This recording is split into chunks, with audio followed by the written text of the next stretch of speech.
Here's how that ties into this one. Yeah. Because ultimately the difference came down to Ernie Adams, who was one of Belichick's guys, charged with gathering any and all information available, doing special projects, and processing it, that's what he and could understanding do. it. Yeah. And he knew that this was a play that they run out of that formation, and they practice it during the week. And Malcolm Butler blew it during the week. And what happens if they don't practice that play during the week? What happens if they don't anticipate that play? What happens if, and Brandon Browner was the unsung hero of that play because he prevented Butler from getting picked. Because it was two guys down, two receivers, two defensive backs.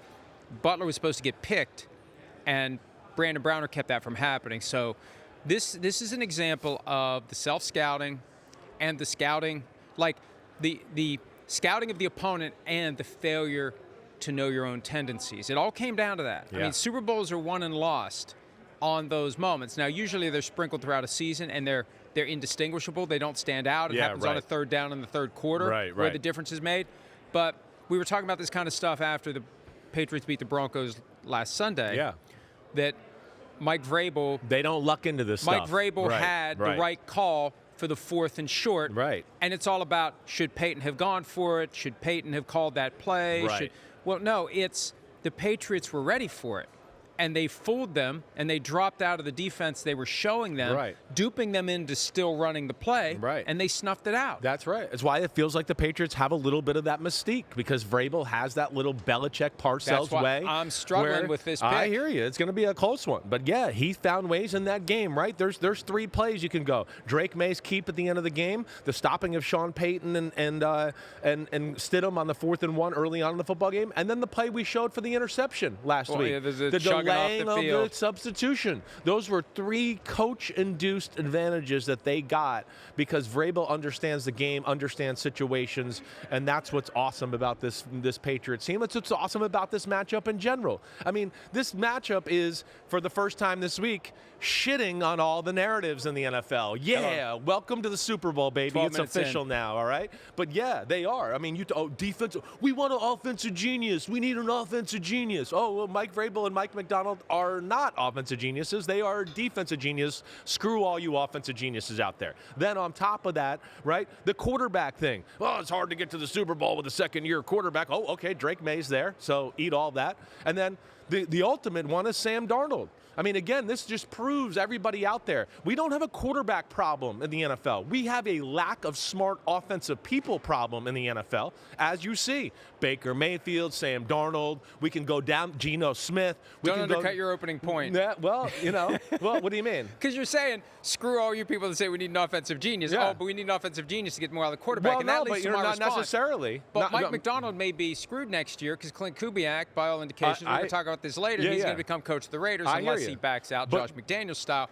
And then what do? You got to find a new coordinator to replicate what Sam Darnold did. It's rich people problems. It's rich people problems, and they're going to have to deal with that, certainly. But nonetheless, my point more was just to say, here's a guy that has the team and support around him, and now everybody's like, oh, he does look like the number 3 pick. And everybody wanted to crap all over him. He sees ghosts. He's a bust. And it's like everybody would have been a bust with that Jets team. If you put Tom Brady with the Jets back then, they would have been like, damn, Tom looks kind of average. If you put Tom Brady on the Carolina Panthers when Sam Darnold was there, we would have gone, oh, man, Tom kind of looks average. Yeah, because when you're around shit, you start to smell like it, and it gets on you, as we always say. Two. Let's go. It's Monday. And Darnold got a GM fired on Friday. Yeah. We'll talk about that. We'll talk about that coming up as well. It's just amazing. You're right, seriously. How it's played out. And this is only the 3rd time in the last 40 years that we've got 2 quarterbacks who had no postseason wins entering the playoffs. It was Kurt Warner and Steve McNair in 1999, Matthew Stafford and Joe Burrow in 2021, and now Sam Darnold and Drake May in 2025. 12th Super Bowl for the New England Patriots. They're previously 6-5. All of them have come under the ownership of Robert Kraft, other than the one 40 years ago in Super Bowl 40, where they upset the Dolphins in the AFC Championship game and robbed us of the Bears-Dolphins. That's the one big regret that I have, because I was rooting for chaos. I always root for chaos. And the Patriots beating the Dolphins in the AFC Championship in that's early why we don't want 1986 upsets. was chaos. That was our reason. And that's why you want teams. at each level, you always say with the Steelers, I don't want them in the playoffs because they can't win. Right. I think we always want the team to win that has the best chance to be competitive and give us a good game at the next level. Let's not have may the best team win so we get the best game next. Right. Like, the Chargers upset the Steelers before Super Bowl 29. Yeah, it was cool that day, but then we got to Super Bowl 29 and we're like, I wish the Steelers were here because the Chargers defense can't stop the 49ers and the game's over in the second quarter. That's what, I think that's what we're talking about. I think we got a good one here, right? I mean, who gives a damn about the Patriots and their strength of schedule and all that? That's been debunked. The playoffs have debunked it. They went into Denver, they beat Houston, they beat the Chargers at home. They're real deal. So what they've done in this short period of time with Vrabel and Josh McDaniels, who you talked about, it's incredible. It's incredible that 2 years after they lose the greatest coach in the history of football, and only, 4 or 5 years after they lose the greatest quarterback in the history of football, they're right back in the Super Bowl. And then you could say that with Seattle, too, and go 2 years after they lose one of the better coaches in the history of football, Pete Carroll, here they are back in it. It's just incredible. And then the run Seattle's on, right? Mike, since last year in their bye week, I just want to make sure I get this right. Week 10, they had a bye week. Since that point, I believe they're 22-5 as a football team, right? So this was set up last year with the run they made at the end of the season, winning 6 out of the last 8, which then propelled them into this year. They believed, they hit the ground running, they get Sam Darnold. That changes their football team. Mike Macdonald instills more defense and more complexity to it because it's year 2 of his system.